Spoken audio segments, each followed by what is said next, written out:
नमस्कार दोस्तों, स्वागत है आपका मैकेनिकल गुरु हिंदी में। अगर आप बिल्डिंग फैब्रिकेशन, क्यूए/क्यूसी और मैकेनिकल इंजीनियरिंग को आसान भाषा में सीखना चाहते हैं, तो बिल्कुल सही जगह पर हैं। बिना समय बर्बाद किए चलिए आज का टॉपिक शुरू करते हैं।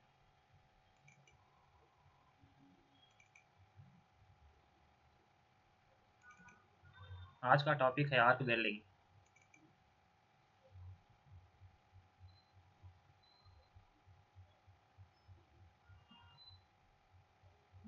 आर्क वेल्डिंग का पूरा तरीके से देखते हैं, आर्क वेल्डिंग कैसे करते हैं, इसमें क्या-क्या पैरामीटर्स यूज़ होता है, क्या-क्या एप्लीकेशन है, पूरा आर्क वेल्डिंग के बारे में सीखेंगे। Arc welding actually arc welding electrode और वर्कपीस के बीच विद्युत तार से धातु जोड़ने की एक तकनीक है। सुरक्षा को व्यवस्थित रूप से समझेंगे। चलिए आज इस स्लाइड के जरिए हम आर्क वेल्डिंग को पूरी तरह से समझाने का कोशिश करेंगे। बीच बीच में इसका प्रैक्टिकल वीडियो भी हम आपको दिखाएंगे। इसका इतिहास के बारे में समझते हैं। इतिहास है, सन 1802 ईस्वी में हम फर्मी डेवी ने आर्क की खोज की थी। सर्वप्रथम हम डर्फी ने आर्क की खोज की थी 1802 ईस्वी में। उसके बाद 1881 में पहला कार्बन आर्क वेल्डिंग का प्रयोग किया गया। पहला कार्बन आर्क वेल्डिंग का प्रयोग 1881 ईस्वी में। हम इसके इतिहास को चेक कर रहे हैं। तथा 1900 सेंचुरी में धातु इलेक्ट्रोड का विकास हुआ। पहला आर्क का खोज 1802 ईस्वी में हुआ एंड 1900 में धातु इलेक्ट्रोड का सर्वप्रथम विकास हुआ, सर्वप्रथम बनाया गया। 1920 में कोटेड इलेक्ट्रोड का आविष्कार हुआ, जो आमतौर पे हम लोग यूज़ करते हैं। Welding rod, arc welding rod जो होता है, उसपे कोटेड क्या होता है, रूटाइल कोट रहता है, लो हाइड्रोजन कोटिंग रहता है, डिफरेंट डिफरेंट टाइप का कोटिंग रहता है, ताकि उसमें ऑक्सीडेशन से उसे बचाया जा सके। तो आर्क का निर्माण कैसे होता है? आर्क का निर्माण इलेक्ट्रोड और वर्क पीस के बीच का उच्च संपर्क से उसमें जब करंट पास किया जाता है तो उच्च ताप पर लगभग 6500 डिग्री फ़ारेनहाइट तापमान पर जनरेट होता है।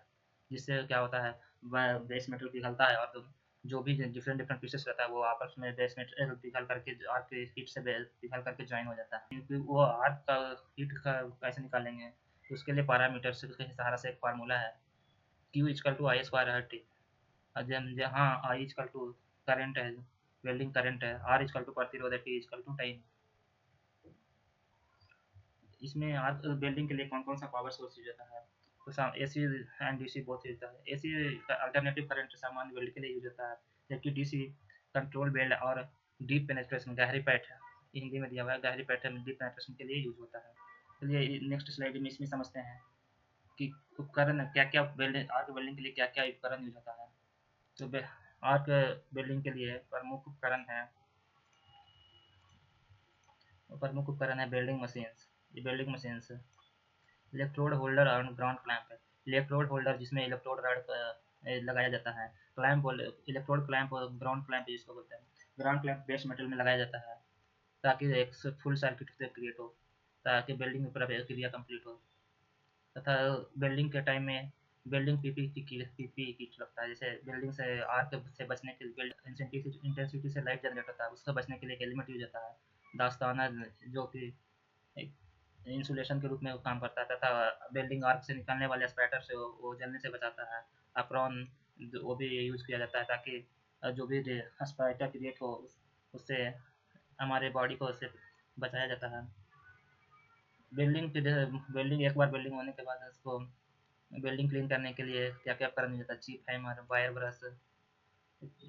एक बार जब हम लोग देखेंगे कि वेल्डिंग रूट वेल्डिंग होने के बाद वहाँ पे वायर ब्रश यूज होता है, तथा चिपिंग में जो भी स्लैग होता है वो, क्योंकि उसके रूट के बाद मल्टी लेयर मारने के लिए पहले वेल्डिंग को अच्छी तरह से क्लीन करना आवश्यक है। नहीं तो उसमें स्लैग इंक्लूजन से इम्प्योरिटी रहने के कारण वो वेल्डिंग में डिफेक्ट आ सकता है। चलिए समझते हैं इलेक्ट्रोड की संरचना। जो इलेक्ट्रोड यूज होता है वेल्डिंग मशीन के लिए, वेल्डिंग करने के लिए, उसकी संरचना। एक तो जो फिलर रड होता है वो वायर के रूप में यूज होता है, जैसे मिग वेल्डिंग में, टिग वेल्डिंग में। उसमें क्या होता है, वो फिलर रड एक्स्ट्रा प्रोवाइड करना पड़ता है, वो वायर के रूप में होता है मिग वेल्डिंग और टिग वेल्डिंग में। फ्लक्स कोटिंग आर्क वेल्डिंग होता है, यहाँ पे ये दिया हुआ है। इसमें क्या होता है, एक रॉड होता है जो स्पेसिफाइड डायमीटर का होता है स्टैंडर्ड के हिसाब से। उस पर फ्लक्स कोटिंग रहता है, लो हाइड्रोजन कोटिंग रहता है, कलर रूटाइल कोटिंग भी रहता है। स्लाइड में सीखते हैं डिफरेंट टाइप ऑफ इलेक्ट्रोड।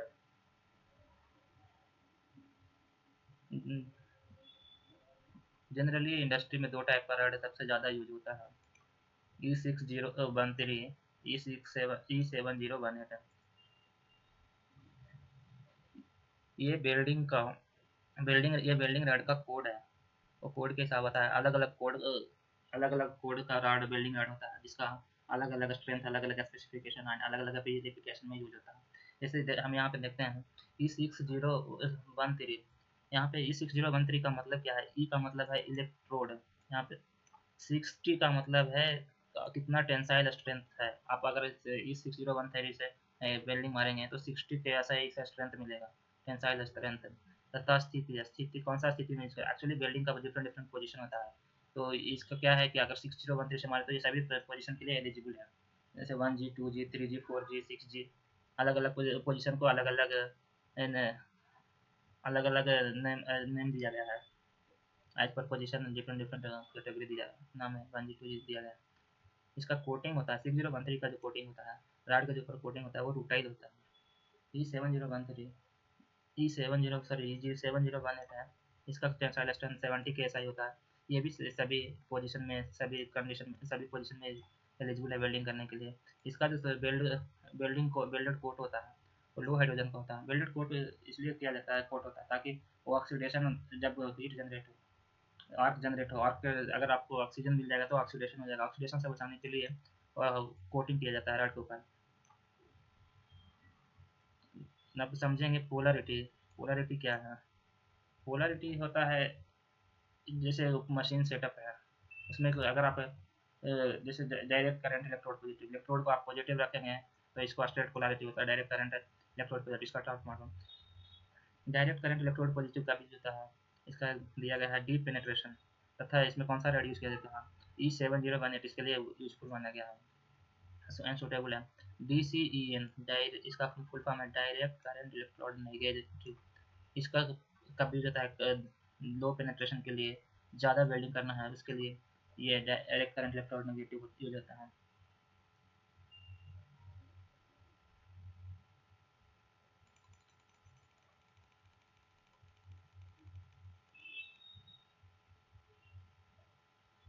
इसमें दिया गया है A1 एक जस्ट लाइक ए कोड है, मतलब 1G 2G 3G 4G different different position के लिए अलग कोड है। 1 का मतलब ये ऑल पोजीशन के लिए एलिजिबल है वेल्डिंग के लिए। तथा अंतिम में कोटिंग, कोटिंग तथा करंट का प्रकार है। ये 13 18 ये कोटिंग का प्रकार है। 13 का रूटाइल कोटिंग है, 18 का लो हाइड्रोजन कोटिंग है, तथा इसमें कितना करंट दे के मारना है वो लास्ट में वाला 2D उसको दर्शाता है। तो चलिए नेक्स्ट स्लाइड में देखते हैं। नेक्स्ट स्लाइड में चलिए इसमें देखेंगे वेल्डिंग जॉइंट के प्रकार एंड उस preparation of welding and different conditions. Joint के प्रकार, वेल्डिंग जॉइंट के प्रकार at according to different different positions है। वेल्डिंग के जॉइंट के प्रकार दिए गए हैं। इसमें मेनली जॉइंट है but joint, lap joint, T joint, corner joint and edge joint है। वो आप बेस मेटल किस प्रकार से बिल्ड कर रहे हैं उसके अनुसार इसका नाम दिया जाता है कौन सा जॉइंट है बोल के। बिफोर वेल्डिंग आप एज प्रिपरेशन करते हैं। बट वेल्ड के लिए क्या होता है? बट वेल्ड में भी अलग अलग होता है, सिंगल भी डबल भी। तो उसमें क्या होता है वो डिग्री में एज प्रिपरेशन वो फैक्टर लगाया जाता है एंड पैरामीटर दिया गया है। रूट गैप कितना होना चाहिए? रूट गैप 2 से 4 mm के बीच होना चाहिए for bevel weld, butt weld के लिए। लैंड 1 से 2 mm, लैंड कौन सा भी वेल्ड है तो कितना mm? 1 से 2 mm। Feet up, feet up inspection, अगर आप कौन सा भी बिल्डिंग है तो प्रोजेक्ट बिल्ड कर रहे हैं तो फर्स्ट उसको क्या है एक स्ट्रक्चर में रेडी करके उसको फिटअप बोले तो स्टिच बिल्ड करके उसको स्ट्रक्चर रेडी किया जाता है। वो फिटअप स्टिच बिल्ड के टाइम में ही चेक किया जाता है ताकि कुछ भी अगर डेविएशन वगैरह हो या एज पर ड्राइंग कुछ भी डिफरेंस आया तो उसको उस टाइम में स्टिच बिल्ड के टाइम में चेंज करके प्रॉपर एज पर ड्राइंग उसको बनाया जा सके। तो उस टाइम में क्या क्या देखा जाता है? अलाइनमेंट जरूरी है। अलाइनमेंट मीन्स पैरेललिटी, सर्कुलरिटी, जो भी एज पर वो ड्राइंग क्या क्या रिक्वायरमेंट है अलाइनमेंट, तो एक लेवल में है नहीं है वो देखना रहता है। तथा गैप है। गैप में यहाँ जैसे हम बात मतलब बटवेल कर रहे हैं, वहाँ पे बटवेल में गैप मेंटेन किया गया है नहीं किया गया है। तो क्लीननेस, वो वेल्डिंग एरिया क्लीन है नहीं है वो भी जाँच करना आता है फिटअप के टाइम में। अगर आप क्लीन नहीं करते हैं तो वेल्डिंग करेक्ट नहीं होगा, वो वेल्डिंग डिफेक्ट आने का चांसेस रहता है। टैग वेल्डिंग जाँच है, और टैग वेल्डिंग के टाइम में जो भी डायमेंशन है स्पेसिफाइड ड्राइंग के हिसाब से दिया गया है, जो भी हम बना रहे हैं वो बिफोर वेल्डिंग चेक करना जरूरी है। नेक्स्ट है वेल्डिंग स्थितियाँ, welding positions. Different different welding positions होता है। उसमें हम देखेंगे बिल्डिंग पोजीशन, इसमें तो ओनली 4 दिया गया, 1G 2G 3G and 4G। आइए हम आपको दिखाते हैं different type of building position. Different different building के लिए अलग अलग पोजीशन है। फिलेट बिल्ड के लिए 1F होता है, 2F होता है, 3F होता है, 4F होता है। 1F है जो फ्लैट है, 2F हॉरिजॉन्टल पोजीशन में है, 3F वर्टिकल पोजीशन में है, उसको 3F बोलते हैं। 3F में वर्टिकल पोजीशन है। ओवर हेड बिल्डिंग को 4F बोला जाता है। जबकि ग्रूव बिल्ड में F का मतलब फिलेट है, G का मतलब ग्रूव है। तो फ्लैट में 1G बोलते हैं, 2G में हॉरिजॉन्टल को 2G बोलते हैं, वर्टिकल बिल्डिंग को 3G है, एंड ओवरहेड को 4G बोलते हैं। वही पाइप में लेंगे तो पाइप में अलग अलग है। फ्लैट 1G जी आर दिया है, इसमें 2G है हॉरिजॉन्टली, ये घुमा राउंड अप 5G है, 6G है। पाइप का डिफरेंट अलग अलग पोजीशन होता है।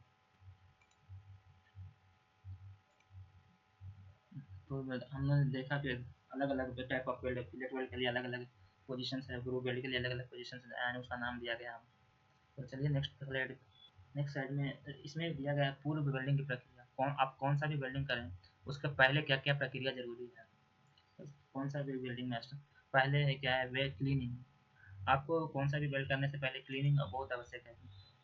अगर आप बेस मेटल को क्लीन नहीं करेंगे, इम्प्योरिटी रहेगा, उस पर रस्ट है, पेंट है, तो अच्छा बिल्ड नहीं, वो वीक बिल्ड होगा, तथा उसमें इम्प्योरिटी आएगा, वो बिल्डिंग डिफेक्ट आने का चांसेस रहता है। टाइक वेल्ड कौन सा फुल बिल्ड मारने के पहले, कौन सा भी प्रोजेक्ट को पहले टाइक वेल्ड में पोजीशन अलाइनमेंट वगैरह चेक करके टाइक वेल्ड मारा जाता है। उसके बाद रूट पास है। फर्स्ट सपोज ये रूट पास ओनली, रूट पास उसको बोलते हैं जो भी फर्स्ट में सबसे रूट में जड़ सबसे इनिशियल जो वेल्ड किया जाता है उसको रूट वेल्ड बोला जाता है। हार्ड पास उसके रूट वेल्ड के बाद जो भी वेल्डिंग किया जाता है उसको हार्ड पास बोलते हैं। फाइनल ऊपर से जो फाइनल लेयर मारा जाता है उसको फिल पास करते हैं, या तो टैप वेल्ड बोलते हैं। प्रत्येक की भूमिका बिल्डिंग की अलग अलग होती है। रूट पास जोड़ों को नींव रखते हैं। रूट पास है जो स्टार्टिंग जो भी ज्वाइन होता है बिल्डिंग का जो इनिशियल, उसको नींव रखता है। हार्ड पास से दोष हटाता है, जो भी उसमें सपोज मॉइस्चर वगैरह जो भी बेसमेंट रहता है हार्ड पास में उसको निकाल देता है। कहीं पास और अंतिम, वो अंतिम लेयर फाइनल लेयर होता है, उसको वो फिल करता है, फाइनल पास बोल सकते हैं इसको। ये तीन बिल्डिंग का अलग अलग लेयर है। तो प्रत्येक बिल्डिंग स्टेज में या ये बोलेंगे प्रत्येक रूट प्रत्येक लेयर ऑफ बिल्ड में स्लैग रिमूवल, जो इम्प्योरिटी है, क्लीननेस बहुत ज़रूरी है। और हर एक लेयर में इंस्पेक्शन का उसका आवश्यक है। रूट पास में तो पक्का चेक किया जाता है, ताकि रूट अगर रूट बिल्ड में डिफेक्ट निकल गया तो आपको फाइनल हॉट पास मारने से कुछ फ़ायदा नहीं है। तो इसके लिए तो उसको रूट पास में क्या किया जाता है, डीपी से सरफेस डिफेक्ट वगैरह चेक किया जाता है। तो इसमें हम देखें पूर्ण बिल्ड प्रक्रिया के लिए पहले क्या करना, सफाई करना, उसके बाद स्टिच बिल्ड में उसको अलाइनमेंट वगैरह करना है कि हम लोग को किस डायमेंशन में बिल्ड करना है, कि कौन पूरा अलाइनमेंट चेक करना है, उसके बाद रूट पास करके फाइनल पास में। नेक्स्ट है बिल्डिंग पैरामीटर्स है। तो बिल्डिंग करने के टाइम में कौन कौन सा पैरामीटर का ध्यान है। बिल्डिंग मशीन्स में पैरामीटर सेटअप रहता है। अगर आप अच्छा पैरामीटर सेट करें as per rod as per requirement आप सेट करते हैं तो आपको अच्छा बिल्ड मिलेगा। तो उसमें अलग अलग इलेक्ट्रोड के लिए अलग अलग करंट होता है। फर्स्ट पैरामीटर है करंट। E6013 में जो ऑलरेडी हम लोग ऊपर स्लाइड में देख चुके हैं, 80 से 130 एम्पियर तक करंट यूजफुल माना जाता है। जबकि E7018 में 90 से 150 एम्पियर यूजफुल माना जाता है। क्योंकि E7018 है वो हाई पेनिट्रेशन के लिए यूज होता है, इसके लिए इसका करंट भी हाई होता है। अधिक करंट आप अगर लेते हैं, अधिक करंट इसका तो ट्यूब पेनिट्रेशन ज़्यादा, अधिक करंट में ज़्यादा पेनिट्रेशन मिलेगा। कम करंट है तो आपको कम पेनिट्रेशन मिलेगा। नेक्स्ट है आर्क लेंथ है। फर्स्ट तो करंट सेटिंग करेंगे, दूसरा है आर्क लेंथ। जो आर्क लेंथ किसको बोलते हैं, जो बेस मेटल आप बिल्ड कर रहे हैं तथा आपका जो होल्डर आर्क रॉड है उसके बीच का गैप को आर्क लेंथ बोलते हैं, आर्क लंबाई। यह लगभग इलेक्ट्रोड रॉड के डायमीटर के बराबर, व्यास के बराबर रखें। सपोज 3.15 है तो 3 mm गैप रखना इलेक्ट्रोड और वर्कपीस के बीच जरूरी है। अगर आप इसको आर्क में वो लंबा रखेंगे ज़्यादा, जैसे 3 mm से ज़्यादा रखते हैं तो उसका स्पैटर ज़्यादा होगा। अगर आप छोटा रखेंगे, मतलब 3 mm का रॉड 3 mm से कम रखेंगे, तो क्या होगा, वेल्डिंग रॉड जो होगा वो आपको बेस मेटल में बार बार चिपक जाएगा। तो नेक्स्ट दो करंट है, आर्क लंबाई, आर्क लेंथ को देख लें। नेक्स्ट इंपॉर्टेंट पैरामीटर है ट्रैवल स्पीड। अगर आप कौन सा भी बिल्डर पे ट्रैवल स्पीड, जो बिल्डिंग करने का जो स्पीड है वो ज़्यादा है, तो क्या होगा, वो स्पीड कम टाइम में ज़्यादा बिल्ड तो कर लेगा, लेकिन उसका जो पेनिट्रेशन कम होगा। तो अगर आप ज़्यादा धीमा भी करते हैं, तो ज़्यादा धीमा करते हैं तो उसमें भी ओवरलैप होगा, वो एक के ऊपर एक बिल्डिंग होगा, बिल्डिंग हाइट ज़्यादा हो सकता है, तो उसमें भी प्रॉब्लम है। तो करेक्ट बिल्डिंग के लिए आपको क्या करना है, एक कांस्टेंट स्पीड है जो रिक्वायरमेंट है बिल्डिंग के लिए, वो बना के रखना है ताकि अच्छा बिल्ड है आपको फाइनली मिले। इलेक्ट्रोड कौन है, एक अनदर पैरामीटर है इलेक्ट्रोड एंगल, जो कि ये भी बहुत इंपॉर्टेंट है। अगर आप एज पर स्टैंडर्ड से आप अगर इलेक्ट्रोड एंगल नहीं देंगे तो उसमें भी स्पैटर आएगा और पेनिट्रेशन में प्रॉब्लम होगा। जो नुकिया से स्पेसिफाइड किया गया है इलेक्ट्रोड है जो 10 से 15 डिग्री एंगल के बीच में रहना चाहिए, ट्राइवल एंगल 10 से 15 degree and working angle 90 degree होना चाहिए। प्री हीट इंटरपास है अनदर पैरामीटर है, प्री हीट इंटर या इंटरपास टेम्परेचर। प्री हीट उसको बोलते हैं जो भी वेल्डिंग के पहले हम मेटल को हीट करते हैं उसको प्री हीट बोलते हैं, जो कि टेम्परेचर एज पर मटेरियल के हिसाब से होता है, जो जनरली 100 टू 150 डिग्री सेल्सियस होती है मोटी प्लेट में। चलिए मैं आपको प्री हीट का एक वीडियो दिखाता हूँ, उससे आपको क्लैरिफाई होगा कैसे।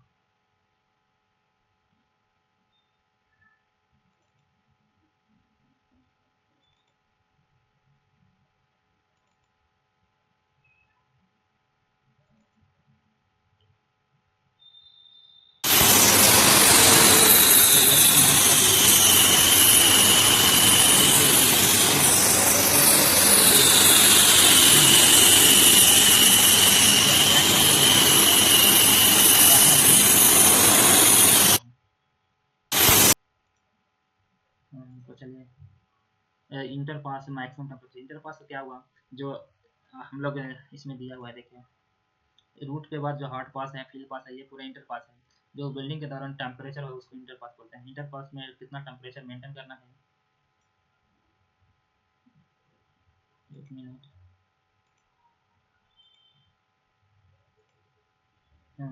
Inter pass maximum 250 degree Celsius होना चाहिए। ये मे भी स्लाइटली डिफरेंट हो सकता है बेस मेटल के हिसाब से, लेकिन मैक्सिमम 250 डिग्री सेल्सियस होना चाहिए। चलिए नेक्स्ट स्लाइड में देखते हैं। बिल्डिंग डिफेक्ट है, बिल्डिंग 2 निरीक्षण, building defect and building inspection. तो बिल्डिंग डिफेक्ट का प्रमुख मेन डिफेक्ट क्या क्या है उसके बारे में देखते हैं। पोरोसिटी, पोरोसिटी क्या होता है, उसमें ग्लो हो जाता है। क्रैक है, क्रैक में क्या होता है, लीनियर क्रैक हो सकता है, उसमें दरार जैसा होता है।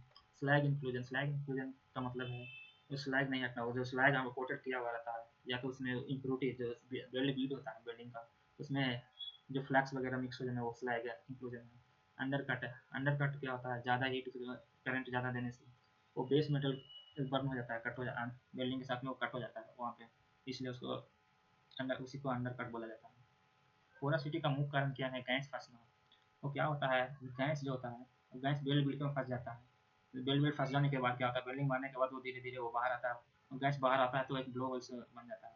वो क्यों होता है, नमी रहने के कारण, या तो गंदगी अच्छा से आप बेस मेटल को बिफोर वेल्डिंग क्लीन नहीं किए हैं तो उसमें वो आने का पोरोसिटी का चांसेस रहता है। क्रैक भी 2 टाइप का होता है, हॉट क्रैक, कोल्ड क्रैक। ये भी जनरली ये डिफेक्ट मेनली क्यों जनरेट होता है, स्ट्रेस से। अगर आप डायमेंशंस बराबर फिट नहीं हो रहा उसको प्रेस की सहायता से कुछ भी स्ट्रेस उसमें डेवलप है, प्लेट को आप ज़बरदस्ती मोड़ के सेट कर देते हैं, उसके बाद अगर आप उसको स्ट्रेस लिविंग आग के लिए भेजेंगे तो वो ऑटोमेटिक उसमें क्रैक आएगा, स्ट्रेस जनरेटर आता है। तो इसके लिए इसमें मेन रूप से आपको फिटअप में देखना है, बराबर फिटअप होना चाहिए। स्लैग इंक्लूजन, स्लैग में वही इम्प्रूटी है, इम्प्रूटी में उसमें चला गया, जो भी आप फ्लक्स पोटेंट जो रहता है कोट, वो बेल्ट बीड में इम्प्रूटी मिलना ही स्लैग इंक्लूजन है। अंडर कट तो आपको बताएंगे। अब इसको इंस्पेक्शन कैसे कैसे करते हैं, इंस्पेक्शन के कुछ कॉमन मेथड हैं, जैसे visual testing, penetrant testing, magnetic testing, ultrasonic testing, radiography testing. ये नॉन डिस्ट्रक्टिव टेस्टिंग के अंदर आता है ये पूरा मेथड। इसको हम डिफरेंट बाद में एक सेपरेट वीडियो में सीखेंगे। विजुअल टेस्टिंग में इसको ओवरव्यू कॉमन थोड़ा थोड़ा देख लेते हैं।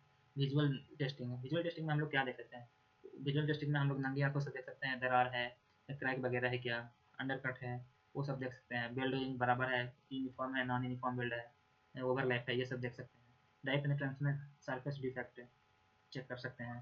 डाई पेनिट्रेशन टेस्ट क्या होता है, उसमें क्लीनर होता है, पहले वेल्डिंग को क्लीन किया जाता है, फिर उसको रेड टाइप पेनिट्रेशन टेस्ट है, लिक्विड होता है उसको पहले रेड मारा जाता है, ताकि जो रेड होता है वो कहीं पर कट अंडर कट है, क्रैक वगैरह है, पोरोसिटी है तो उसमें चला जाए। उसके बाद एक फाइनल लिक्विड आता है वाइट कलर, डेवलपर बोलते हैं। तो अगर आपको कहीं पे है तो वो दिख जाएगा। चलिए हम आपको एक इमेज दिखाते हैं उससे डीपी। ये है डीपी है, इसको बीम है। ये बिल्डिंग को देखिए फाइनल रेड रेड क्लीन करने के बाद डेवलपर किया जाता है। डेवलपर से पता चलता है कि यहाँ पे अगर डिफेक्ट होगा तो यहाँ पे रेड रेड जो बिल्डिंग का बीच में है वो रेड, ये है ना, रेड कलर का दिखाई देता है। ये एनडीटी का ये लिक्विड है। मैग्नेटिक टेस्टिंग होता है इसमें।